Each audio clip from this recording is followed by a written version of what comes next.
जारी है। न्यूज़ 18 की खबर का असर देखने को मिला है। खेलगांव स्थित टिकैत उमराव सिंह शूटिंग रेंज की बदहाल व्यवस्था पर अब खुद मुख्यमंत्री हेमंत सोरेन ने संज्ञान ले लिया है। मुख्यमंत्री ने शूटिंग रेंज परिसर का औचक निरीक्षण किया और आधारभूत सुविधाओं, सुरक्षा व्यवस्था और खिलाड़ियों को मिल रही सुविधाओं का जायजा उन्होंने लिया है। निरीक्षण के दौरान उन्होंने लापरवाही पर नाराजगी जताई और अधिकारियों को समयबद्ध तरीके से सभी कमियों को दूर कर खिलाड़ियों के लिए विश्व स्तरीय सुविधाएं सुनिश्चित करने के निर्देश दिए हैं। न्यूज़ 18 ने स्टेडियम की बदहाली की खबर प्रमुखता से दिखाई थी। खबर चलने के बाद मुख्यमंत्री ने अब इस मामले पर संज्ञान लिया है।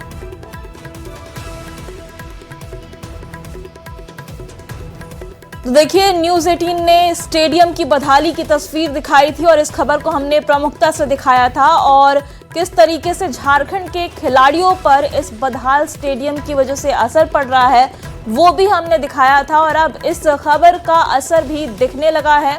मुख्यमंत्री हेमंत सोरेन वहां औचक निरीक्षण करने के लिए पहुंचे और वहां पर जो व्यवस्था उन्होंने देखी, काफी नाराजगी जताई उस पे। अधिकारियों को उन्होंने फटकार लगाई और समयबद्ध तरीके से सभी कमियों को दूर करके झारखंड के खिलाड़ियों को विश्व स्तरीय सुविधाएं देने का निर्देश उन्होंने दे दिया है। और देखिए, आप देख सकते हैं तस्वीरें, मुख्यमंत्री हेमंत सोरेन स्टेडियम का निरीक्षण करते हुए एक एक चीज की उन्होंने जानकारी ली है। और देखिए, इस खबर पे ज्यादा जानकारी के साथ संजय सिन्हा जुड़ गए हैं, हमारे संवाददाता। संजय, आपने गौरव झा इस खबर पे ज्यादा जानकारी के साथ जुड़ गए हैं हमारे साथ। गौरव, ये खबर हमने दिखाई थी और अब मुख्यमंत्री वहां निरीक्षण के लिए पहुंच गए हैं, तो क्या क्या निर्देश दिए हैं मुख्यमंत्री ने? बिल्कुल, आप देखिए कि मुख्यमंत्री हेमंत सोरेन आज अचानक से वहां पहुंचे हैं। आज विभाग की समीक्षा बैठक होनी थी। अधिकारी समझ रहे थे कि ये समीक्षा बैठक मंत्रालय में होगी, लेकिन उससे पहले मुख्यमंत्री हेमंत सोरेन ने ये रुख इख्तियार किया और सीधे वो खेलगांव पहुंच गए। खेलगांव में उन्होंने जो कॉम्प्लेक्स था, शूटिंग रेंज था, उसका औचक निरीक्षण किया। वहां जो आधारभूत संरचनाएं बदहाल स्थिति में थी उसे जल्द से जल्द ठीक करने और खिलाड़ियों को समुचित व्यवस्था दिलाने को लेकर मुख्यमंत्री ने आवश्यक निर्देश दिए हैं। इसके साथ साथ मुख्यमंत्री ने ये भी कहा है कि जो खिलाड़ी यहाँ खेलने आ रहे हैं उन्हें किसी भी तरीके की परेशानी ना हो, तमाम चीजें दुरुस्त हो और उन चीजों को लेकर अधिकारियों को निर्देश भी दिए गए हैं। जी, बहुत बहुत शुक्रिया गौरव आपका इस जानकारी के लिए। तो देखिए, न्यूज़ 18 की खबर का साफ तौर पर असर देखने को मिल रहा है और खेलगांव में जो खिलाड़ी अब आते हैं उनके लिए काफी अच्छी खबर है। व्यवस्थाएं यहां दुरुस्त करने का निर्देश दिया जा चुका है। और रुक करते हैं अगली खबर की ओर। रांची और बोकारो में एक्सपायरी शराब बिकने के मामले ने उत्पाद विभाग की चिंता बढ़ा दी है। मामले के सामने आने के बाद विभाग हरकत में आ गया है। उत्पाद एवं मद्य निषेध विभाग मंत्री योगेंद्र महतो ने कहा कि पूरे मामले की जांच के आदेश दे दिए गए हैं। विभागीय अधिकारियों को सभी पहलुओं की गहन छानबीन करने का निर्देश भी दिया गया है। मंत्री ने साफ कहा कि जांच में जो भी दोषी पाए जाएंगे उनके खिलाफ नियमानुसार सख्त कार्रवाई की जाएगी।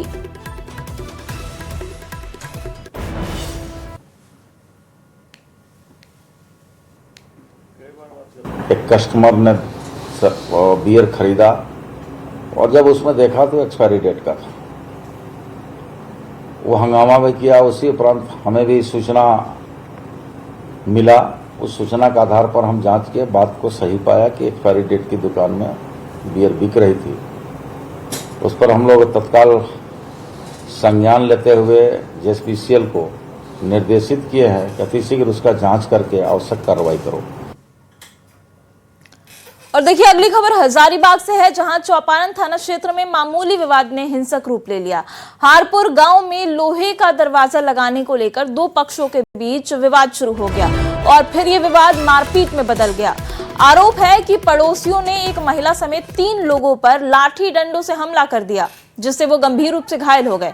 घटना का वीडियो सोशल मीडिया पर तेजी से वायरल हो रहा है। वहीं पुलिस ने शिकायत मिलने के बाद मामले की जांच शुरू कर दी है और जांच के आधार पर आगे की कार्रवाई की बात कही गई है।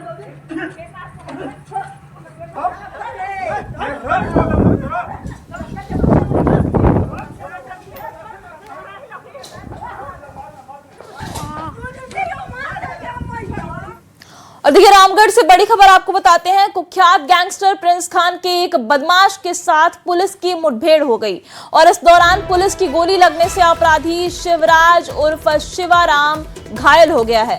जानकारी के मुताबिक आज सुबह भुरकुंडा ओपी क्षेत्र के रिवर साइड के बंद पड़े सेंट्रल स्कूल में धनबाद और रांची पुलिस की सूचना के बाद सयाल से पुलिस ने शिवा को पकड़ा था। पुलिस उसकी निशानदेही पर हथियार बरामद करने रिवर साइड के सेंट्रल स्कूल गई थी। सूचना थी कि शिवराज उर्फ शिवा बड़े आपराधिक वारदात को अंजाम देने वाला था, तभी रामगढ़ पुलिस ने यह कार्रवाई की। मुठभेड़ के बाद इलाके में हड़कंप मचा हुआ है। घटनास्थल से पिस्टल, गोली और मोबाइल बरामद की गई है। शिवा मोबाइल के जरिए प्रिंस खान से संपर्क में था। साथ ही शिवा राहुल दुबे, सुजीत सिन्हा गैंग से भी जुड़ा हुआ था। फिलहाल शिवा को बेहतर इलाज के लिए रिम्स रांची रेफर कर दिया गया है। जब उससे पूछताछ के क्रम में ज्ञात हुआ कि हाल फिलहाल में उसके द्वारा 4 हथियार खरीदे गए हैं और किसी बड़ी घटना को वो अंजाम देने की फिराक में है। उसने बताया कि 2 हथियार उसने किसी अपने साथी को दे दिए हैं, बाकी 2 हथियार उसके में छिपा के रखे हैं जिसको वो बरामद करा सकता है। बरामदगी के क्रम में ही उसके द्वारा पुलिस की टीम पर जान मारने की नीयत से फायरिंग की गई। आत्मरक्षा में पुलिस के द्वारा भी फायरिंग की गई जिसमें उसके पैर पे चोट लगी है। चोट लगने के उपरांत उसको नियंत्रण में लेते हुए अविलंब CCL भुरकुंडा अस्पताल में भेजा गया, जहां से उसे सदर अस्पताल के लिए रेफर किया गया है। रामगढ़ पुलिस और अपराधी के बीच भुरकुंडा ओपी क्षेत्र के रिवर साइड के बंद पड़े सेंट्रल स्कूल में मुठभेड़ हुई है। इस मुठभेड़ में अपराधी शिवराज उर्फ शिवा को गोली लगी है। आप देख सकते हैं मैं मुठभेड़ स्थल पर ही हूँ और एक देख सकते पिस्तल यहाँ गिरा हुआ है, 2 मोबाइल है।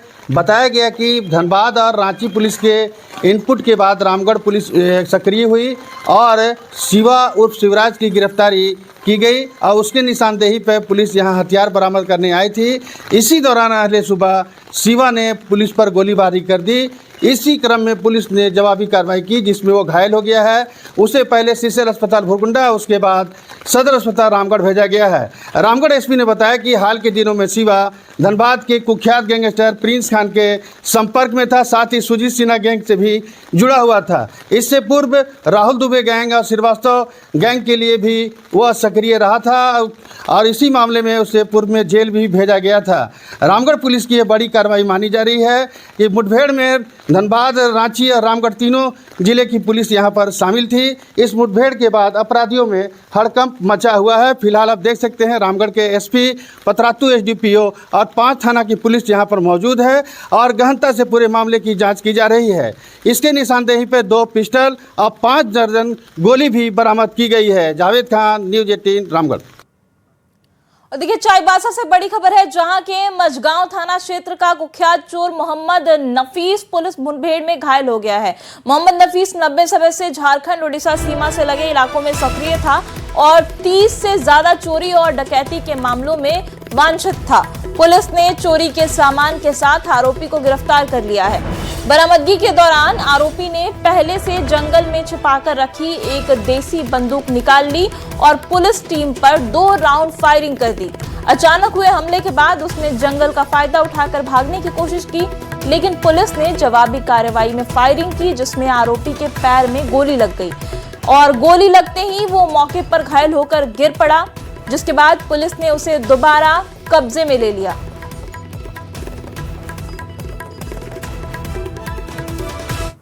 और देखिए दुमका से बड़ी खबर है, जहां के मसलिया स्थित ITI कॉलेज में संचालित दीनदयाल उपाध्याय कौशल केंद्र में खाना बनाने के दौरान छिपकली गिर गई, जिससे खाने के बाद 21 बच्चे बीमार पड़ गए हैं। घटना के बाद केंद्र में अफरा तफरी मच गई। सूचना मिलते ही स्थानीय ग्रामीणों ने तत्परता दिखाते हुए बीमार बच्चों को एम्बुलेंस से मसलिया सामुदायिक स्वास्थ्य केंद्र में भर्ती कराया। डॉक्टरों ने प्राथमिक उपचार के बाद 5 गंभीर छात्रों को फूलो झानो मेडिकल कॉलेज एवं अस्पताल रेफर कर दिया है। फिलहाल सभी बच्चे खतरे से बाहर हैं और मामले की गंभीरता को देखते हुए जांच के लिए पहुंची कोर टीम ने वार्डन मंजू माया किस्कू, संजीव कुमार महतो और रसोईया भीम मांझी और देवदास गोराई को तत्काल प्रभाव से निलंबित कर दिया है। 4 और बाकी जांच के बाद अगर और लोगों के नाम आते हैं कि उन लोगों ने इसको तोड़ा मरोड़ा जो भी किया, उन पे भी कार्रवाई की जाएगी। कितने बच्चे बीमार होंगे अभी? बच्चों का देखिए स्थिति अभी सभी बच्चे सकुशल ठीक है, उनसे मैं मिला हूँ। 6 बच्चे ज्यादा थे और 3 नॉर्मली, मतलब थोड़ा सा उनको उल्टी हो गया था। 9 बच्चे टोटल हुए थे। बच्चों का इलाज कहाँ था? बच्चों का इलाज कुछ का दुमका और मसलिया अस्पताल में चला है। सभी बच्चे स्वस्थ हैं। 2-4-5 बच्चे ऐसे हैं जो अत्यधिक कमजोर अपने आप को फील कर रहे थे। उन सभी को हम लोगों ने IV फ्लूइड और कुछ इंजेक्शन वगैरह लगा दिया और सब कोई खतरे से बाहर है, कहीं कोई समस्या नहीं है। और देखिए, मिड डे मील में बार बार इस तरीके की लापरवाही सामने आती है और ऐसे में कई सवाल भी खड़े होते हैं। सवाल यह है कि खाना बनाते समय आखिर लापरवाही क्यों की जाती है बार बार? बच्चों की सुरक्षा की गारंटी कौन लेगा? कब तक लापरवाही की भेंट बच्चे चढ़ते रहेंगे? क्योंकि MDM में लगातार लापरवाही के मामले सामने आ रहे हैं, बच्चों की तबीयत खराब हो रही है और ऐसे में सवाल है कि इस लापरवाही के लिए आखिर जिम्मेदार कौन है और बच्चों की सेहत के साथ आखिर कब तक खिलवाड़ होता रहेगा? और देखिए, जमशेदपुर से बड़ी खबर है, जहां एक बार फिर MGM अस्पताल विवादों के घेरे में आ गया है। जानकारी के मुताबिक मुसावनी प्रखंड के सबर परिवार अपने मरीज को लेकर MGM अस्पताल पहुंचा था, जहां पैसे की कमी के कारण ना तो मरीज का एक्सरे हुआ और ना ही समय पर उसका इलाज हुआ, जिसकी वजह से मरीज शिबू की मौत हो गई। और मरीज की मौत के बाद परिवार के लोगों ने MGM अस्पताल पर लापरवाही का आरोप लगाया है और हंगामा करते हुए कहा कि बार बार कहने के बाद भी अस्पताल प्रबंधन एक्सरे और इलाज के लिए तैयार नहीं हुआ, जिसकी वजह से शिबू सबर की मौत हो गई। अधीक्षक ने मामले की जानकारी मिलने पर जांच कर दोषियों पर कड़ी कार्रवाई की बात कही है। घटना किसी छुपा हुआ नहीं है, मगर जहां सरकार कहती है कि सबरों को सरकारी तौर से सब चीज मुफ्त दिया जाएगा, वहीं पे जब शिबू सबर जब मुसावनी से MGM अस्पताल आया तो वहां पर उसके बेटे से उसका जांच करने के लिए, उसका एक्सरे के लिए पैसे मांगे गए। उसका बेटा रो रो के थक गया, मगर किसी ने उसका जांच नहीं किया। वो कहता रह गया कि मैं सबर जाति से आता हूँ, मेरा पिता का जान बचाना है हमको, हम जब तक जांच नहीं कराएंगे तब तक नहीं मालूम चलेगा कि मेरा पिता को क्या हुआ है। और जांच आखिरकार नहीं हुआ और आज शाम के 3-4 बजे करीब 2 बजे करीब उनका मृत्यु हो जाता है। और देखिए, ये खबर काफी चिंताजनक है और इस पर कई सवाल भी खड़े हो रहे हैं। सवाल ये कि क्या जिंदगी से बढ़कर पैसा हो गया है, और सवाल ये भी है कि लापरवाह अधिकारियों पर कार्रवाई कब तक होगी? नोटों के लिए और कितनी जान डॉक्टर लेंगे, ये सवाल भी है। हालांकि अभी अस्पताल प्रबंधन की तरफ से जांच के बाद कार्रवाई का भरोसा दिया गया है, लेकिन सवाल फिर भी है कि आखिर पैसे के लिए किसी की जान से खिलवाड़ क्यों किया जा रहा है? बीजेपी ने JPSC 14वीं PT परीक्षा के रिजल्ट का आरोप लगाते हुए इसे रद्द करने की मांग करती है। बीजेपी प्रवक्ता प्रतुल शाहदेव ने प्रेस कॉन्फ्रेंस के दौरान एक परीक्षार्थी के OMR शीट और दूसरे दस्तावेजों को दिखाते हुए परीक्षा में धांधली और गड़बड़ी का आरोप लगाया है। उन्होंने परीक्षा को रद्द करने की मांग करते हुए राज्य सरकार से इसके CBI जांच की अनुशंसा की भी मांग की है। संगतियां हैं, जितनी गड़बड़ियां हैं, झारखंड पब्लिक सर्विस कमीशन की 14वीं PT सिविल सर्विस की परीक्षा को रद्द किया जाए, कैंसिल किया जाए और तुरंत राज्य सरकार इसकी CBI जांच की अनुशंसा करे। और अब बात असम के मुख्यमंत्री के बयान की, जिसने झारखंड की राजनीति में भूचाल ला दिया है। असम के मुख्यमंत्री हिमंता बिस्वा शर्मा ने झारखंड की राजनीति को लेकर एक बड़ा बयान दे दिया। उन्होंने न्यूज़पेपर इंडियन एक्सप्रेस के साथ एक इंटरव्यू में ये बयान दिया और कहा कि पश्चिम बंगाल के बाद अब झारखंड बीजेपी के प्रमुख एजेंडे में शामिल है। उन्होंने इसे बीजेपी का अनफिनिश्ड एजेंडा बताया है और कहा कि आने वाले समय में पार्टी यहां सरकार बनाने के लिए पूरी ताकत लगाएगी। हिमंता बिस्वा शर्मा ने कहा कि झारखंड की जनसंख्या तेजी से बदल रही है और मुर्शिदाबाद के रास्ते घुसपैठ का असर राज्य पर पड़ा है। यही कारण है कि झारखंड को बीजेपी की नीतियों और नेतृत्व की जरूरत है। उन्होंने कहा कि विधानसभा चुनाव में हार के बावजूद पार्टी का मनोबल कमजोर नहीं हुआ है और असफलताओं को उन्होंने सफलता की पहली सीढ़ी बताया है। उन्होंने कहा कि कई लोगों को पता नहीं है, लेकिन झारखंड की कुछ जिले अंतर्राज्यीय सीमा के बहुत करीब हैं। और देखिए, असम के मुख्यमंत्री हिमंत बिस्वा शर्मा के बयान के बाद झारखंड में सियासत तेज हो गई है। जेएमएम ने इस पर कहा कि वो पहले भी यहां आए थे, रिजल्ट क्या हुआ सबको पता है, उन्हें अभी झारखंड के तासीर के बारे में कुछ नहीं पता। वहीं कांग्रेस ने बीजेपी पर तंज कसते हुए कहा कि बीजेपी पहले अपनी पार्टी के अंदर घुसपैठियों को बाहर करे। वहीं बीजेपी ने उनके बयान का समर्थन किया और 2029 में बीजेपी सरकार बनाने का दावा किया है। तासीर अभी आप नहीं समझ पाए और हेमंत सोरेन जी की मजबूती का अंदाजा इसी बात से लगा लीजिए कि असम में बैठा हुआ नेता दिल्ली में जाकर हेमंत सोरेन जी की चर्चा करता है, झारखंड की चर्चा करता है। मुझे लगता है ये लोग अभी सपने देखेंगे 2-3 साल, समय आने दीजिए, इनको एहसास करा दिया जाएगा जो थोड़ी बहुत कमी रह गई होगी। पूरी भारतीय जनता पार्टी घुसपैठियों पर टिकी हुई है, तो पहले अपने पार्टी के अंदर जो घुसपैठिए हैं उनको तो ठिकाना लगाएं। तो अपने पार्टी के अंदर घुसपैठिए को तो मंत्री, मुख्यमंत्री जैसे पद दे करके सुशोभित किए हुए हैं। हिमंता बिस्वा शर्मा तो खुद भारतीय जनता पार्टी में घुसपैठिए हैं। पॉपुलेशन एक्सप्लोजन नहीं है, ये सीमा पार से जो अब्दुल रशीद और जितने अल्ताफ, जितने लोग आ गए हैं बांग्लादेशी मुसलमान घुसपैठिए, वो झारखंडी मुसलमानों का हित कर रहे हैं, झारखंडी मुसलमानों के हित में चलने वाली योजनाओं को डकार ले रहे हैं। तो यहाँ भी SIR में हम सुनिश्चित करने की कोशिश कर रहे हैं कि बाहरी मुसलमानों का नाम कटे जो देश के बाहर से आए हैं, और SIR डिसाइड करेगा। और अब जिस तरीके से असम में भी एक तरीके से क्लिनजिंग हो गई, वहाँ सिर्फ लोकल मुसलमान बचे हैं, झारखंड में भी यही प्रयास होगा और 2029 में हम बड़ी जीत दर्ज करें। सपना देखना बुरा नहीं है। जब रात को सपना देखता है आदमी सोए हुए अवस्था में ना, तो बड़ा सुखद सपना देखता है। जब नींद खुलता है तो सपना सपना ही बन के रह जाता है। चुनाव आएगा, अभी सपना भारतीय जनता पार्टी देख रहा है, चुनाव आएगा तो सपना भी टूटेगा। और ये खबर आपको रांची से बताते हैं, जहां पूर्व मुख्यमंत्री रघुवर दास ने निवेश के मुद्दे को लेकर हेमंत सरकार पर जमकर निशाना साधा है।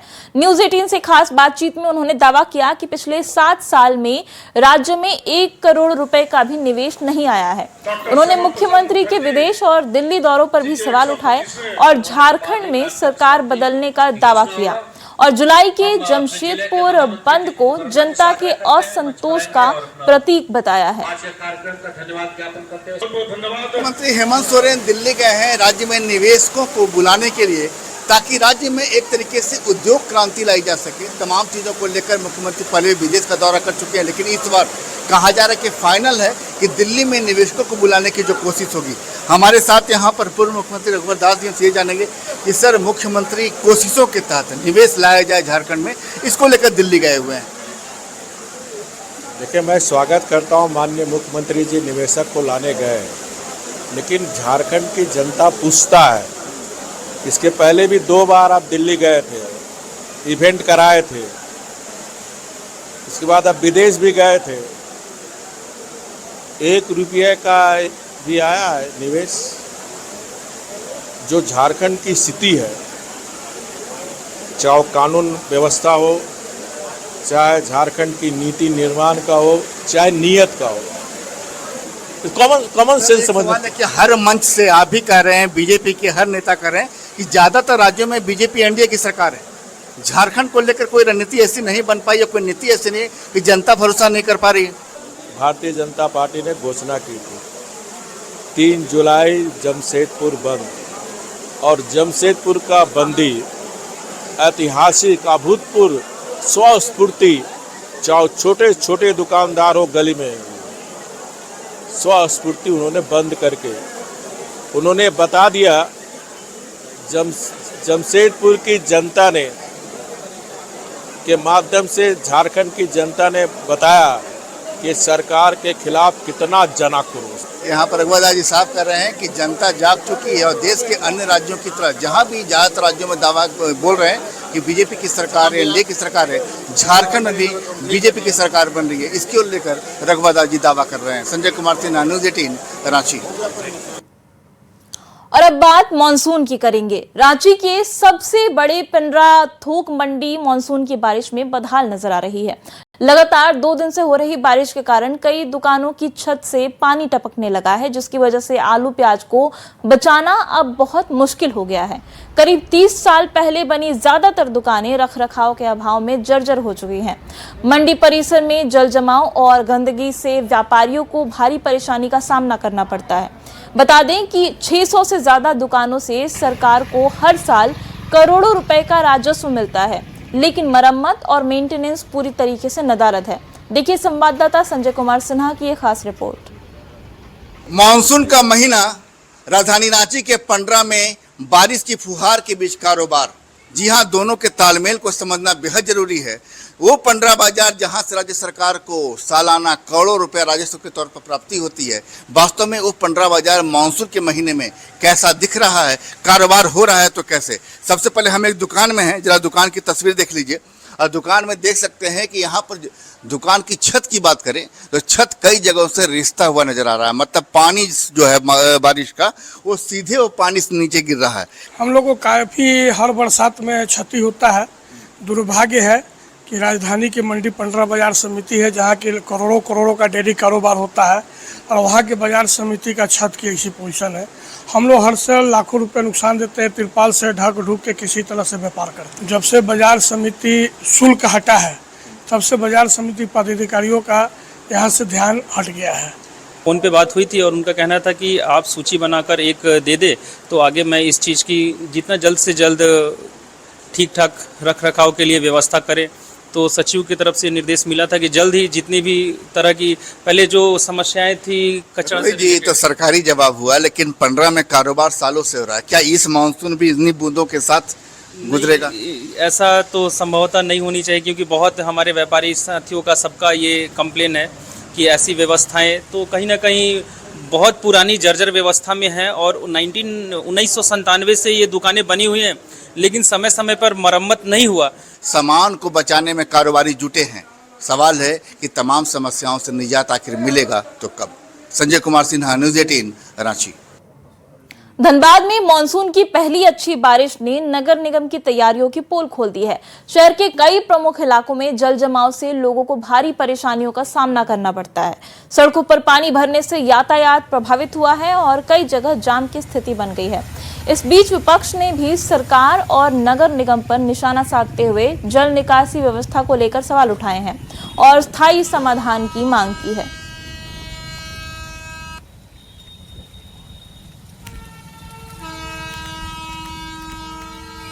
उस समय सीवरेज ड्रेनेज का काम शुरू होना था, नहीं हो पाया। किन कारणों से नहीं हो पाया मैं नहीं जानता, लेकिन जो लोग अपने आप को विकास पुरुष बोलते हैं नगर निगम के, उन लोगों से पूछना चाहिए कि बड़े बड़े नाले जो थे उनको पतला पतला करके पंप से नाला सफाई होगा।